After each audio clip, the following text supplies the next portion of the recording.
Have you ever felt stuck in the strangest way, like your body is still? Your mind is restless, and guilt creeps in even though you've done nothing wrong. What if I told you that feeling isn't laziness, but something deeper, your brain waving a red flag, trying to protect you from something that doesn't feel right? And what if, just for a moment, we saw this not as weakness, but as wisdom waiting to be understood? In today's video, we're diving deep into a feeling most of us silently carry. We'll peel back the layers of so-called laziness and uncover how it's not about discipline or drive, it's about clarity, alignment, and the stories we tell ourselves. If you've ever felt like something's off, like you're spinning your wheels and getting nowhere, stay with me, because this might be the reset you didn't know you needed. You're lying on the couch. You're not doing anything, no emails, no chores, no goals checked off, and yet, you're exhausted. Your mind won't stop reminding you of all the things you should be doing. One part of you begs for rest, the other screams about responsibilities. So instead of choosing either, you freeze, you scroll, you whisper to yourself, just 5 more minutes, but 5 becomes 50, and suddenly, the day's gone. Sound familiar? You're not lazy, you're overwhelmed, and that's not a character flaw, it's a nervous system in self-defense mode. We live in a world obsessed with doing, achieving, producing, so when you don't, your brain labels it as failure. But that's a lie. Marcus Aurelius, the Stoic emperor philosopher, said, "You don't love yourself enough, or you'd love your nature too, and what it demands of you." Your nature isn't laziness, it's your body and mind resisting something that doesn't align. That internal resistance, it's a signal, not a verdict. Let's zoom in on this. Imagine a soldier on the battlefield, but instead of charging ahead, he crouches down, still and unmoving. Is he cowardly, or is he recognizing that the plan is flawed? The terrain unstable, the mission unclear, that's you when you freeze up. Your pause is not weakness. It's a strategic retreat. It's the nervous system saying, hold up, something here needs to be recalibrated. The modern hustle culture has no patience for that. It calls it slacking off. It shames stillness. But ancient wisdom suggests the opposite. Marcus Aurelius saw hesitation as part of understanding human nature. When your internal voice says, stop, maybe it's not quitting, it's listening. Laziness, then, becomes a label stamped on your nervous system's request for realignment. And until you recognize that signal for what it truly is, you'll stay caught in the loop, scrolling, zoning out, half resting but never really recharging. You'll feel guilty for pausing, which only adds to the overwhelm. It becomes a spiral, and the only way out isn't to hustle harder, it's to listen closer. So the next time you feel frozen, not doing, not resting, ask yourself, what is my system trying to tell me? Because that inner tug of war, it's not laziness, it's your body protecting your mind from a misaligned mission. Carl Jung spent his life mapping the hidden layers of the human psyche. He taught that the aspects of ourselves we reject, the fear, the confusion, the exhaustion, don't vanish. They go underground, into the shadow, and from there, they shape how we think, feel, and act. When you call yourself lazy, you're not just making a statement, you're giving that shadow a name, and power. That label becomes armor. It deflects responsibility but also buries your potential. You don't grow because the label keeps you small. You think you're being honest, I'm just lazy, but really, you're building a prison and locking yourself in. Let's put it into perspective. Would you tell a child who's overwhelmed and uncertain that they're lazy? Hopefully not. You'd try to understand. You'd ask questions. You'd comfort. But adults rarely give themselves that grace. Instead, we assign blame, hoping it will trigger motivation. But guilt rarely creates growth. It creates shame, and shame suffocates action. The Stoic philosopher Seneca wrote, "He who is everywhere is nowhere." When your mind races across obligations, dreams, deadlines, and self-doubt, your energy diffuses. You try to do everything, feel nothing getting done, and end up doing nothing. That spiral isn't laziness, it's misalignment. When you're misaligned, your actions feel meaningless, and when things feel meaningless, the mind shuts down, not out of defiance, but from protection. This isn't procrastination, it's your brain buffering, searching for a safe path forward. It's saying, I can't commit to motion until I understand the direction. And here's the good news. That means you're not broken, you're adaptable. Your mind is asking for clearer purpose, not more punishment. You're not a machine that needs rebooting. You're a human being that needs realignment. What if you stopped using the word lazy altogether? What if every time you felt stuck, you said, "I'm searching for clarity"? That language shift alone can create space for movement. Because language matters. Your words sculpt your identity. And when you change your words, you begin to change your self-image. Not overnight, but gradually, gently, the way true growth always happens. You've said it to yourself before, "I'm just lazy." Maybe you said it with a laugh. Maybe it came with a sigh. But either way, those words matter more than you think. The mind doesn't just absorb thoughts, it builds from them. Every repeated phrase is a blueprint. Every label is a foundation. So when you call yourself lazy often enough, your brain starts building an identity around it. Carl Jung said, "You are what you do, not what you say you'll do." But we could take it further. You become what you tell yourself you are.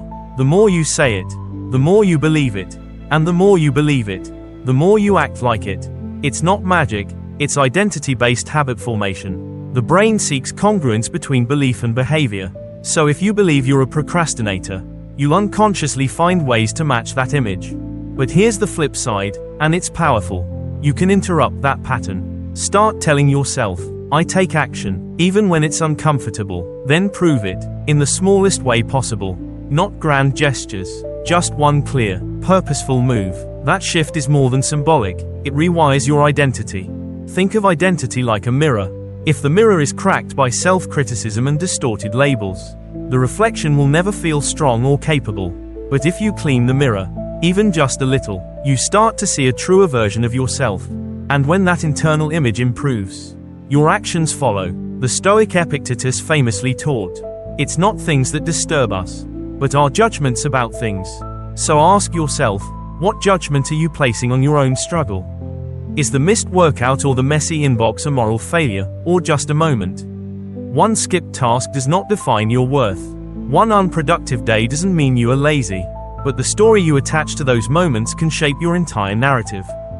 Here's an exercise. The next time you hear that inner critic say, "I'm lazy," pause. Ask, "Would I say this to a close friend?" If the answer is no, then don't say it to yourself. Because self-talk isn't just noise. It's instruction, and over time, it becomes your operating system. You don't need to fake positivity. You don't need to pretend everything's fine. You just need to choose truth over judgment. Choose clarity over shame. Choose action over assumption. That's how real identity shifts begin, not with hype, but with honesty. Let's paint a picture. You sit down at your desk. You open your laptop. You're ready, sort of. You open one tab, then another. You check your emails. You scroll social media. Maybe you reorganize your folders or clean your desktop for the 5th time this week. An hour later, nothing's done. And the worst part, you feel like you've failed before you even began. Sound familiar? That's not laziness. That's confusion disguised as inaction. Most people aren't unmotivated. They're unclear. They don't know what exactly to start with. So they stall. The mind resists fog. It craves direction. The brain is like a GPS. It doesn't care how far the destination is. It just needs to know where to go. But if you input something vague like, "somewhere better," or, "do more today," it freezes. The solution, give it specifics. Write 200 words. Walk for 10 minutes. Send that one email. Clear targets energize us. Vague ones drain us. This is backed by both Stoic philosophy and modern neuroscience. Marcus Aurelius said, "If you are distressed by anything external, the pain is not due to the thing itself, but to your estimate of it." When you're overwhelmed by a vague to-do list, the task becomes heavier in your mind than it is in reality. Neuroscience confirms that small, clear tasks release dopamine, our brain's little reward signal. That's why ticking a checkbox feels so good. It's progress, no matter how small, and progress builds momentum. Here's a tip. Whenever you feel stuck, stop and define your next action so clearly it almost feels ridiculous. Instead of, "get in shape," say, "fill a water bottle." Instead of, "write a book," say, "write one sentence." These aren't small steps, they're powerful micro-commitments. The Stoics believed in incremental action. Seneca reminded us, "It is not because things are difficult that we do not dare, it is because we do not dare that they are difficult." Define the difficult, and it loses its edge. You don't need a 10-step plan. You need one step. then another. Clarity kills hesitation, and clarity begins with asking, what exactly am I trying to do right now? We've been sold a myth that motivation comes first, and then we act. But in real life, action comes first. Motivation follows. You wake up, you don't feel like doing anything, so you wait. Maybe if you scroll enough, drink enough coffee, or think about your goals long enough, inspiration will strike, but it rarely does. Because motivation isn't a fuel tank, it's a spark that follows movement. Marcus Aurelius, writing nearly 2,000 years ago, had no patience for waiting on feelings. At dawn, he wrote, when you have trouble getting out of bed, tell yourself, I have to go to work as a human being. No pep talk, just action. It's the same principle behind brushing your teeth. You don't get inspired, you just do it. That's the energy you need to bring to the work that matters. Action without negotiation, motion without drama. Start small, start badly, if you must, but start. Because once you begin, even if it's awkward, something shifts. The brain starts to cooperate. The fog lifts. Clarity sharpens. You don't need to climb the mountain. You just need to take the first step. Try this trick, the 5-second rule. The moment you think of doing something productive, count down, 5, 4, 3, 2, 1, and move. Stand up, click the tab, begin. Don't give your brain time to talk you out of it. Action creates clarity. Action builds confidence. Action, repeated consistently, builds identity, and identity is what sustains you long after motivation fades. Remember, progress doesn't need to feel epic. It just needs to be real. One representative, one call, one click. Every time you show up, even imperfectly, you prove something to yourself. You become the kind of person who moves, even without the feeling. And that's where real change begins. Ever have those days where your brain feels like it's wading through molasses? You're trying to focus, but everything's foggy. You blame your mindset, maybe your willpower, but have you looked around? Your environment speaks to your brain, even when you're not listening. If your desk is cluttered, your phone is buzzing, your room is dim and noisy, it's not just background noise. It's mental friction. Every distraction is a leak in your attention. Every ping, every visual mess, every tiny unfinished task is silently tugging at your focus. We often underestimate the power of space. The Stoics didn't. Seneca once wrote, no person hands out their money to passersby. But how many of us hand out our lives? Time and focus are your most precious currencies. And your environment either protects them or bleeds them dry. Think of it like this. Would you expect a sprinter to perform well on a track covered in gravel and debris?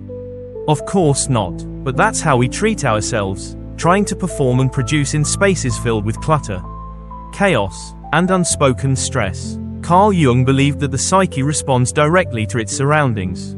External disorder breeds internal resistance. Your environment either nudges you forward or holds you back. And here's the beautiful part. It doesn't take a total overhaul to shift things. Sometimes, it's as simple as cleaning your desk, turning off notifications, or putting your phone in another room. Designate one space for deep work. Make it clean, minimal, intentional. If you want focus, your environment must invite it.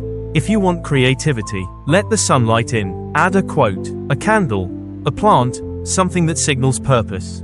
Don't underestimate the power of symbolism. Small cues create powerful context. And this goes beyond aesthetics. It's about friction, or the lack of it. Make it easy to begin and harder to quit. Keep your tools within reach. Preload the document. Lay out your workout clothes. Let your space whisper, you're ready. You're not lazy for getting distracted. You're human, but you are responsible for building the battlefield that serves you. Remove the clutter, reduce the noise, and what's left is clarity. What's left is choice, and choice is where power lives.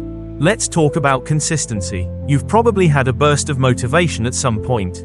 A new habit, a new goal. You went all in. Woke up early, changed your routine, ate clean, exercised, journaled. It felt amazing, until it didn't. Because 3 days later, the high faded. You missed a day, then 2, and guilt crept in. Suddenly, you were back where you started. That's not a failure. That's the crash that comes from trying to sprint through a marathon. Sustainable change doesn't come from intensity. It comes from consistency, from quiet wins that feel almost too small to matter, until they stack up into something that does. Marcus Aurelius journaled about doing the work of a human being. Not heroics, not dramatic feats, just showing up, day by day, as consistently as possible. Carl Jung believed true transformation was slow and subtle. He called it individuation, the process of becoming whole by integrating your scattered self over time. Think of it this way: a single brick doesn't look like much, but lay one brick every day, and soon, you're standing in front of a wall, a foundation, something real, something strong enough to support what you're building. This is how you break the cycle of, "I'll start tomorrow." You lower the bar, not because you're lowering your standards, but because you're raising your consistency. You don't write a book in a weekend. You write one sentence today, one paragraph tomorrow. You don't transform your life in a burst of energy. You shift it through daily proof. And here's what matters most. Every time you follow through, even in a small way, you build trust with yourself. And self-trust is the true antidote to procrastination. We don't avoid action because we're lazy. We avoid it because we doubt we'll follow through. So we don't start. But when you begin to stack small wins, your doubt shrinks, your identity grows, your momentum builds. Seneca said, "It's not that we have a short time to live, but that we waste much of it." And one of the greatest wastes, waiting for perfect conditions, waiting to feel ready, waiting to feel inspired. But inspiration comes after action, not before. So take one step, right now, one drawer cleaned, one walk taken, one paragraph written. It's not about how much you do. It's about what you're proving to yourself in the process, that you can move, that you can shift, that you can change. And from that place, you become unstoppable. So if something in this message stirred something in you, pause and sit with it. Not everything needs to become action immediately, but awareness, that's the first spark. And now, you have it. You're not lazy, you're not broken, you've just been carrying around a story that doesn't belong to you. And now, you get to write a new one where rest is honored, clarity is cultivated, and action is aligned, not forced. Here's your invitation. Don't let this video be another passing dose of motivation. Let it be a turning point. Take one idea from what you've heard, just one, and apply it today. Whether it's organizing your space, rewriting your self-talk, or committing to a 5-minute task, let it be your start. And if this message helped you reframe something inside you, imagine what it could do for someone else. Send it to them, share it with the person who's been quietly struggling, who just needs to hear. You're not lazy, you're just out of sync, and that can be fixed.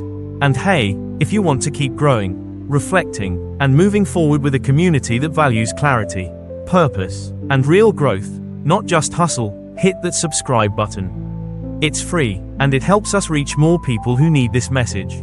Thank you for being here. This isn't the end, it's the beginning of a new rhythm, your rhythm. You've got this. Let's keep going.